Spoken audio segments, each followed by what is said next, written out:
நம்ம ஆப் மூலமா வேலையெல்லாம் தேட முடியாத அளவுக்கு இப்போது ஆப் வைக்கப்பட்டு விட்டது. மொத்த விலை உயர்வையும் மக்கள் தலையில் சுமத்துகிற மோடி அரசாங்கத்தினுடைய மக்கள் விரோத நடவடிக்கையை நாம் கண்டிக்கிறோம். முதலாளிகளுக்கு ஒரு நெருக்கடி வந்தால் நம்முடைய நிதியமைச்சர் ஓடோடி சென்று உதவுகிறார். நாடு முழுவதும் இருக்கக்கூடிய கோடிக்கணக்கான மக்களுக்கு ஒரு பாதிப்பு என்றால் அதை பற்றி கடுகளவும் கவலைப்படாத ஒரு கூட்டமாகத்தான் ஒன்றிய பிஜேபி அரசாங்கம் நடந்து கொண்டிருக்கிறது. 4.25 லட்சம் பணியிடங்களை மோடி அரசாங்கம் அந்த காலத்திலிருந்து மட்டும் ஒழித்து கட்டப்பட்டிருக்கிறது. 10 பேர் செய்ய வேண்டிய வேலையை ஒரே ஒரு செயற்கை நுண்ணறிவை பயன்படுத்தி ஒருவரே செய்துவிடலாம். ஆகவே மனுஷன் எல்லாம் வேண்டாம், மனுஷனுக்கு இனிமே வேலை இல்லை என்கிற காரணத்தை அவர்கள் சொல்லுகிறார்கள்.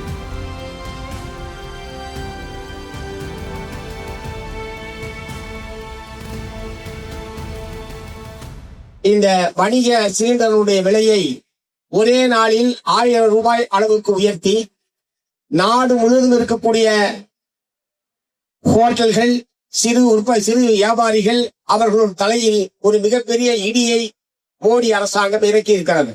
பிப்ரவரி மாதம் 28ஆம் தேதி அமெரிக்காவும் இஸ்ரேலும் சேர்ந்து ஈரான் மீது யுத்தத்தை தொடுத்தார்கள். 1 வாரத்தில் முடிந்து போயிடும், 2 வாரத்தில் முடிந்து போயிடும், 3 வாரத்தில் முடிந்து போயிடும் சொல்லி உலக மக்கள் பூரா திரும்ப சொல்லிக்கிட்டே இருந்தாங்க. குறிப்பாக அமெரிக்க அதிபர் ட்ரம்ப் 1 வாரத்திற்குள் நான் ஈரானை முடித்து விடுவேன் என்றெல்லாம் சொன்னார். இப்போது 70 நாட்கள் ஆகிவிட்டது. யுத்தம் இன்னமும் முடியவில்லை. யுத்தம் தொடர்ந்து கொண்டிருக்கிறது. அமெரிக்காவும் இஸ்ரேலும் சேர்ந்து ஈரான் மீது தாக்குதல் என்று துவங்கினாலும் இன்றைக்கு வளைகுடா நாடுகள் முழுவதும் கடுமை அந்த யுத்தத்திலே இழுத்து விடப்பட்டிருக்கிறது. ஆகவே இப்போது அமெரிக்காவுடைய நோக்கம், அவர்கள் சொன்னார்கள் ஈரான் ஒரு 400 கிலோ யுரேனியத்தை வைத்திருக்கிறார்கள், அவர்கள் அணு ஆயுதத்தை தயாரிப்பார்கள், ஆகவேதான் நாங்கள் இந்த யுத்தத்தை தொடுத்திருக்கிறோம், அணு ஆயுத தயாரிப்பிலிருந்து ஈரானை தடுப்பதற்காகத்தான் இந்த சண்டை என்றெல்லாம் அவர்கள் விளக்கம் கொடுத்தார்கள். ஆனா விளக்கம் கொடுத்தவன்ட்டு தான் ஏராளமான அணு ஆயுதங்கள் இருக்கிறது. இஸ்ரேலிடம்தான் அதிகமான அணு ஆயுதங்கள் இருக்கிறது. அணு ஆயுதம் வச்சிருக்கிற 2 நாட்டுக்காரனும் சேர்ந்து ஈரான் அணு ஆயுதம் தயாரிக்காமல் தடுப்பதற்காகத்தான் இந்த யுத்தம் என்கிற ஒரு பொய்யான காரணத்தை சொல்லி இந்த யுத்தத்தை துவக்கினார்கள். அவர்களுடைய நோக்கம் உலகத்தை காப்பாற்றுவதோ அணு ஆயுத உற்பத்தியை தடுத்து நிறுத்துவதோ அல்ல, மாறாக எண்ணெய் வளங்களை கொள்ளையடிக்க வேண்டும், எண்ணெய் வளங்களை தங்களுடைய கட்டுப்பாட்டில் கொண்டு வர வேண்டும் என்கிற நோக்கத்தோடு தான் அமெரிக்க ஏகாதிபத்தியம் இந்த யுத்தத்தை தொடர்ந்து நடத்தி கொண்டிருக்கிறது. இதனுடைய விளைவாகத்தான் இன்றைக்கு உலக நாடுகளில், பல்வேறு நாடுகளில் பெட்ரோல் டீசலுடைய விலை கடுமையாக உயர்ந்து கொண்டிருக்கிறது. எரிவாயுடைய விலை என்பது கட்டுப்படுத்த முடியாமல் போய் கொண்டிருக்கிறது. அதே மாதிரி இப்ப ஏதோ வணிக சிலிண்டர் தானே உயர்த்திருக்கிறான் அப்படிலாம் நினைக்காதீங்க. வீட்டு உபயோகத்திற்கான சிலிண்டருடைய விலையும் அடுத்த ஒரு சில நாட்களில் கட்டாயம் உயரும். உயர்த்தாமல் இருப்பதற்கு அவர்களுக்கு வழியே கிடையாது. அதே மாதிரி இந்த புலம்பெயர் தொழிலாளர்கள், சிறு வியாபாரிகள், இவர்கள் பயன்படுத்தக்கூடிய 5 கிலோ சிலிண்டருடைய விலையும் 261 ரூபாய், 5 கிலோவுக்கு 261 ரூபாய் உயர்த்தப்பட்டிருக்கிறது. அப்பனா வீட்டு உபயோக சிலிண்டர் 14 கிலோ இதே அளவுக்கு உயர்த்தினால் ஒரு சிலிண்டருடைய விலை என்ன ஆகும்னு யோசிச்சு பாருங்க. இப்ப ஏற்கனவே பல்வேறு கடைகளில் வடையை இத்தனோடு தான் போட்டுக்கிட்டு இருந்தான். இப்ப நெல்லிக்காய் சைஸுக்கு மாத்திரம் போல் இருக்கு. ஏன்னா 1000 ரூபாய் விலையை உயர்த்தி கேஸ் வாங்கி வடை போட்டானா எப்படி அவன் வடையை விற்க முடியும்? அளவையும் குறைக்கிறான், விலையை ஏத்துறான். 10 ரூபாய் வித்துக்கிட்டு இருந்த வடை இப்போது 20 ரூபாய், 100% விலை உயர்ந்திருக்கிறது. இல்லை என்றால் ஹோட்டல்கள் நடத்த முடியாது. விறகுக்கு மாறினவே தப்பிச்ச மாதிரி இருக்கிறான். விறகுக்கு மாறுவதற்கு வாய்ப்பு இருக்கிற கடைக்காரர்கள் தப்பித்துக் கொண்டார்கள். எரிவாயு மட்டுமே பயன்படுத்தி ஹோட்டல் தொழிலை நடத்தி கொண்டிருப்பவர்கள் எல்லாம் ஒன்று ஹோட்டலை மூட வேண்டும், இல்லை என்றால் அபரிதமான விலையை உயர்த்துவதை தவிர வேறு வழி இல்லை என்கிற அளவுக்கு கடுமையான பாதிப்பு என்பது ஏற்பட்டிருக்கிறது. இதன் விளைவு என்ன என்றால் தமிழ்நாடு முழுவதும் பல்லாயிரக்கணக்கான ஹோட்டல்கள் மூடப்பட்டு விட்டது.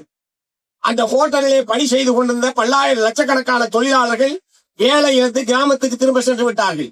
எந்த கிராமத்திலே வேலை இல்லை என்று சொல்லி நகரத்துக்கு ஹோட்டலுக்கு வேலைக்கு வந்தார்களோ இந்த ஹோட்டல்கள் மூடப்பட்டதனுடைய விளைவாக லட்சக்கணக்கானோர் திரும்பவும் தங்களுடைய கிராமத்திற்கு சென்று வேறு வேலையை தேட வேண்டிய அவல நிலைமை என்பது ஏற்பட்டிருக்கிறது.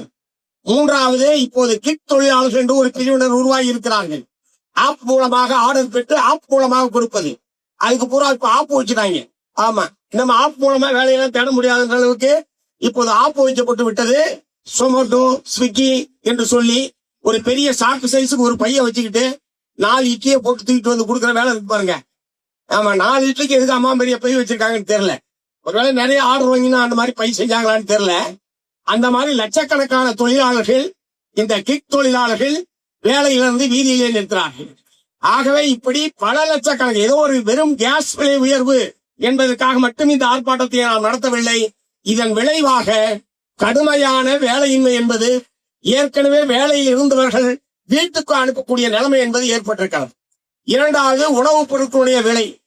ஹோட்டலில் இருந்துதான் உணவை சாப்பிட வேண்டும் என்கிற முறையில் பல லட்சக்கணக்கான பேர் வாழ்ந்து கொண்டிருக்கிறார்கள்.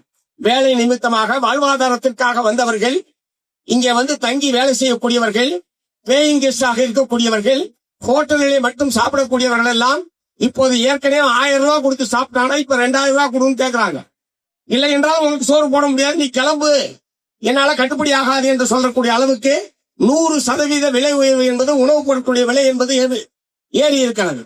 ஆகவே மிக கடுமையான விளைவுகளை ஏற்படுத்தி இருப்பது இந்த சிலிண்டர் விலை உயர்வு. ஆகவேதான் தேர்தல் வேலைகளுக்கு மத்தியில், அது தேர்தல் முடிவுகள் எதுவாக வேண்டுமானாலும் இருக்கட்டும், மக்களை பாதிக்கக்கூடிய பிரச்சனைகளின் மீது சமரசமில்லாமல் நாம் இந்த போராட்டத்தை நடத்துவோம் என்கிற முறையிலே தான் இடதுசாரி கட்சிகளும் விடுதலை சிறுத்தைகளும் உடனடியாக இந்த போராட்டத்தை நாங்கள் அறிவித்தோம். தேர்தல் முடிவுகளுக்கு முன்பாகவே நாங்கள் அறிவித்தோம்.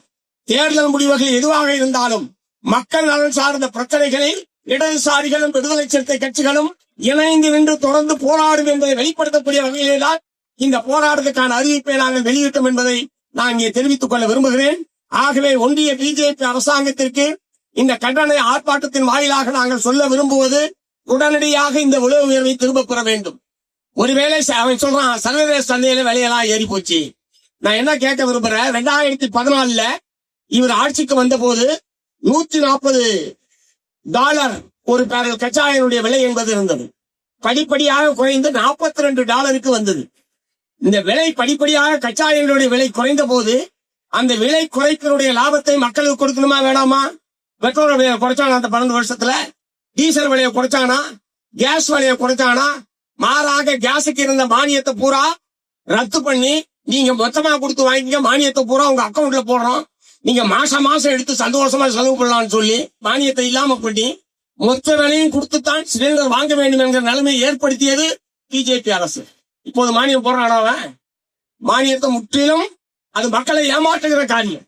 மானியத்தை போக மீதி விலை கொடுத்தால் போதும் என்று இருந்த சிலிண்டர் விலையை நீங்கள் மொத்தமாக கொடுத்து வாங்குங்கள், மானியத்தை அக்கௌண்ட்ல போடுறான்னு எதுக்கு சொல்லணும்? அவன் கம்பெனிக்கு அதை கொடுத்துருக்கலாமே, எதுக்கு நம்ம அக்கௌண்ட்ல இவ்வளவு பெரிய அக்கௌண்ட்ல போடணும்? என்ன சொன்னா, மத்திய அரசாங்கம் நேரடியா உங்களுக்கு பணம் தருது என்கிற மாதிரியான ஒரு ஏமாற்று தந்திரத்தை தான் அதன் மூலமாக அவர்கள் நிறைவேற்றினார்கள். இப்போது அந்த மானியம் என்பது முற்றாக ரத்து செய்யப்பட்டு விட்டது. இப்போது ஒரு பேரல் கச்சா எண்ணெயுடைய விலை என்பது சர்வதேச சந்தையில் $126 உயர்ந்து விட்டது. சண்டை ஆரம்பிக்கும் போது $70 தான் இருந்தது. இப்போது $120 கிட்டத்தட்ட 2 மடங்காக கச்சா எண்ணெயுடைய விலை என்பது உயர்ந்து விட்டது. அதுக்கு யார் காரணம்? அமெரிக்காவை, இஸ்ரேல் அதுக்கு பொறுப்பு இல்லையா? ஈரான் பொறுப்பு இல்லையா? அல்லது இந்த மாதிரியான ஒரு நெருக்கடி ஏற்படுகிற போது கேஸ் என்பதும் பெட்ரோல் டீசல் என்பதும் அத்தியாவசியமான பொருள். அது இருந்தாருக்கிட்ட இல்லைன்னா போட்டு ஒரு முடிவுக்கு வர முடியுமா? பெட்ரோல் விலை $200 விற்கிறதுக்காக பெட்ரோல் போடாம இருக்க முடியுமா? டீசல் விலை $300 விற்கிறதுக்காக டீசல் போடாம இருக்க முடியுமா?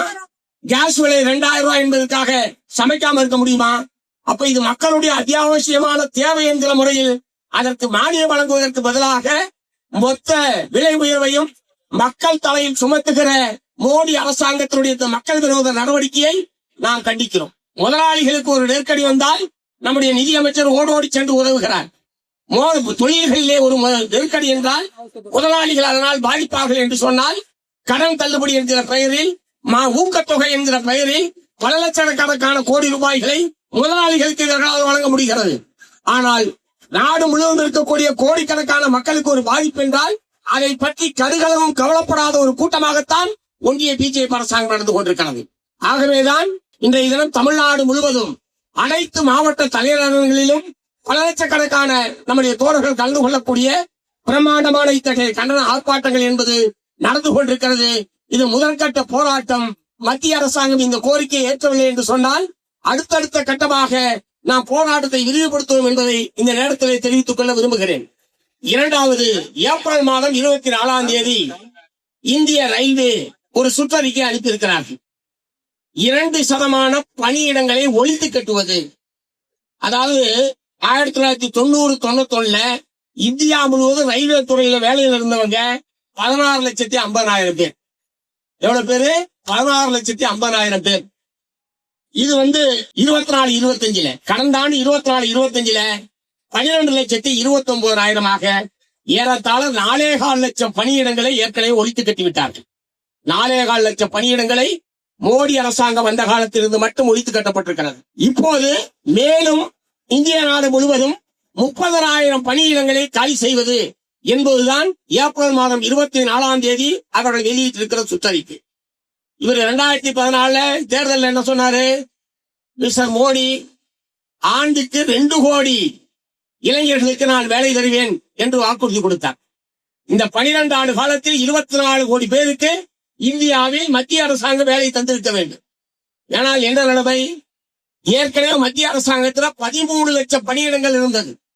இப்போது அதை 9 லட்சமாக குறைத்து விட்டார்கள். ஏற்கனவே 4 லட்சம் பணியிடங்கள் மற்ற மத்திய அரசு அலுவலகங்களில் காலி. இப்போது ரயில்வேயில் கிட்டத்தட்ட 4 லட்சம் பணியிடங்கள் காலி. மேலும் 30,000 இந்த ஆண்டு அவர்கள் காலி செய்ய போகிறார்கள்.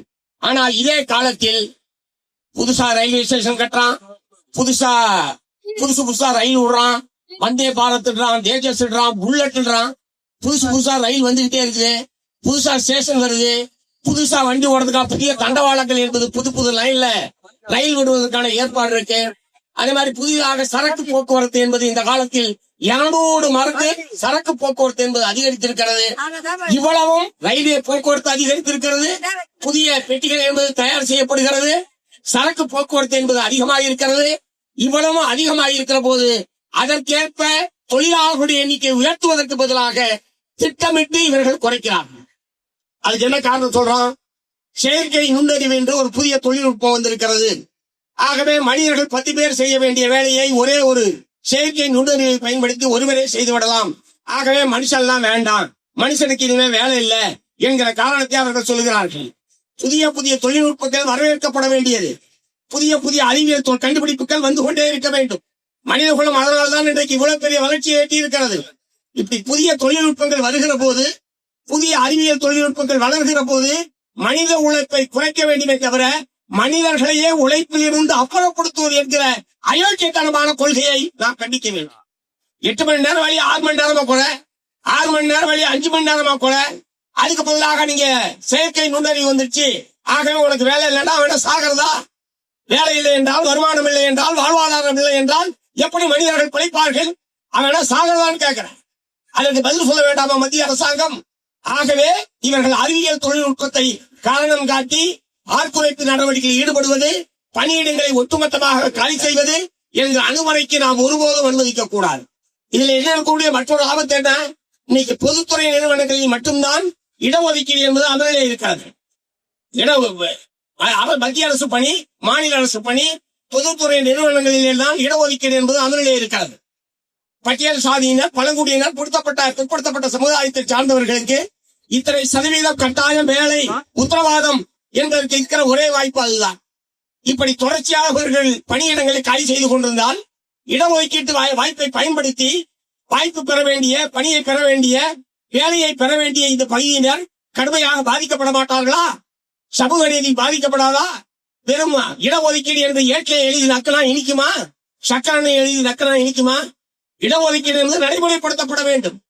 அதை பாதிப்பில்லாத வகையில் தான் உங்களுடைய கொள்கைகள் இருக்க வேண்டும். ஆனால் எதை பற்றியும் கவலைப்படாமல் புதிய வேலை வாய்ப்பு உருவாக்க மாட்டார்கள். ஏற்கனவே இருப்பவர்களுக்கு வேலை பாதுகாப்பு சம்பந்தமாக எந்த விதமான அக்கறையும் அவர்களுக்கு கிடையாது. இன்றைக்கு உலகம் முழுவதும், இந்திய நாடு முழுவதும் வேலையின்மை என்பதுதான் பெரும் பிரச்சனையாக இருக்கிறது. ஆகவே வேலையின்மை, வேலை கோருகிற அனைத்து இளைஞர்களுக்கும் வேலை வாய்ப்பை உருவாக்கி தர வேண்டியது மத்திய மாநில அரசுகளுடைய பொறுப்பு. அதற்கு ஏற்ப கொள்கைகளை, திட்டங்களை, தொழிற்சாலைகளை அவர்கள் உருவாக்க வேண்டும். அதற்கு மாறாக இருக்கிற வேலையை காலி செய்வது என்பது இளைஞர்களுக்கு எதிரானது, மனித குலத்துக்கு விரோதமானது என்கிற முறையிலே தான் நாம் இதற்கு கடுமையான எதிர்ப்பினை தெரிவிக்கிறோம். ஆகவே ஏப்ரல் மாதம் 24ஆம் தேதி ரயில்வே துறை வெளியிட்டிருக்கிற அந்த சுற்றறிக்கையை திரும்பப் பெற வேண்டும். எக்காரணம் கொண்டும் ஆட்குறைப்பு, வேலை பணியிடங்களை காலி செய்வது என்கிற அந்த கொள்கைக்கு முற்றுப்புள்ளி வைக்க வேண்டும் என்று இந்த கட்டண ஆர்ப்பாட்டத்தின் வாயிலாக மத்திய அரசாங்கத்தை வற்புறுத்தி அனைவருக்கும் மீண்டும் ஒரு முறை நன்றி கூறி நிறைவு செய்கிறேன். வணக்கம்.